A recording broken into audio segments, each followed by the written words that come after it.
मी ह्या बायबलमध्ये रित्तेला बी ओळखतो आणि येशूच्या आईला पण ओळखतो, जे इमानदारीने घरातलं कामकाज करून देवाच्या सेवा करत होतं.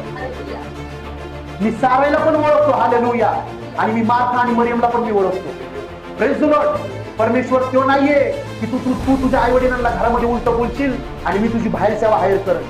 प्रभू म्हणतो, ज्यांनी आई वडिलांचा आदर केला त्यांनी माझा आदर केला. ज्यांनी आई वडिलांना आशीर्वाद म्हणजे आई वडिलांचा आशीर्वाद घेतला त्यांनी माझा आशीर्वाद घेतला. कोण आहे आज हालेलुया आई वडिलांचा आशीर्वाद घेणारे?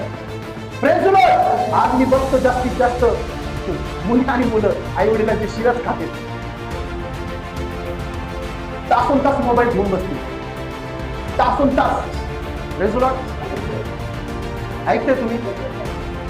मुलं आणि मुलं आजचे घरातले एकही काम न करतच नाही, आई वडिलांना थोडीफार मदत पण करत नाही. मी जो इथे उभा राहून सेवा करतोय ना, मी कधी खोटं बोलणार नाही, तुम्हाला पण माहिती आहे, कारण रेकॉर्डिंग स्वर्गामध्ये होते. मी जर तुम्हाला इथं काही खोटं बोललो तर संध्याकाळीच मला सुया टोचतील, माझा देव मला झोपू देणार नाही. मी माझ्या आईला रोज मदत करायची. माझ्या बहिणीचं लग्न झाल्यानंतर भात घालायचो, घरातली सगळी साफसफाई करायचो. परमेश्वर बघत होता लहानपणापासून, हा आई वडिलांबरोबर इतका इमानदार आहे, हा माझ्या बरोबर किती इमानदार आहे.